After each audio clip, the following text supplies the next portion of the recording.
is a scary thought that everyone needs to be aware of. You know, when a vaccine ingredient gets pulled or a drug gets taken off the market or a surgery procedure is eliminated or they change a recommendation, let me tell you, that's terrifying. You know why they change it? Because those chemicals, those processes, those procedures have usually been the standard of care for hundreds of millions of dollars and over decades. And those standards were aggressively enforced and vehemently defended until there was enough outcry, there was enough damage to enough of the population that they had to do something. Because they suddenly, found out that it was causing harm.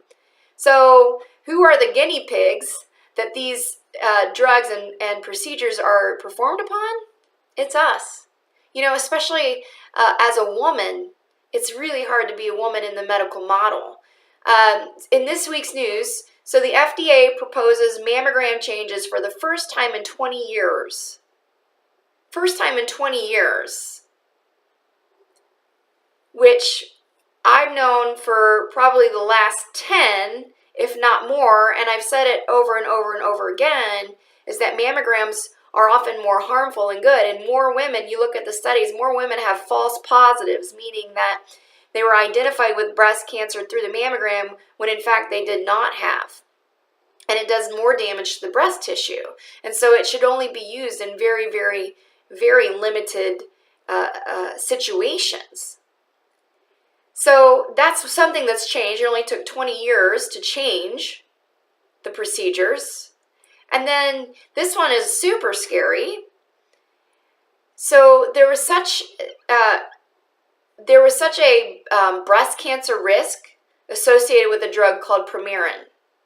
And so when it was combined with progestin, plaintiffs in the U.S. and now Canada have filed a Premarin breast cancer lawsuit against basically Pfizer, who is the producer or the maker of the drug, because in the U.S., 10,000 women were affected by it.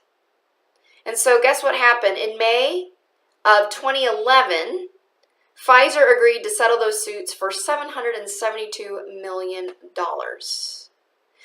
So the Premarin, this is crazy because the recommendation, about 20 years ago, was that 100% of postmenopausal women should take it. Like everybody. If you're postmenopausal, you should take Premarin to prevent cancer. And now, 20 years later, and in 2011, they said, oh gosh, turns out that it causes cancer. So, man, we got to be so aware. What are we putting into our bodies? What are the implications? Are there effects? And even if they tell you there's no effects, you know what? It's still important you do your diligent research. It's very sad and very unfortunate that we have to do that we can't just take everyone for our words. But when it comes to health, health is your responsibility, and you're the only one that can be in control of it. So I'm here to give you the knowledge, and I hope that you do something with it to give yourself wisdom and live in victory.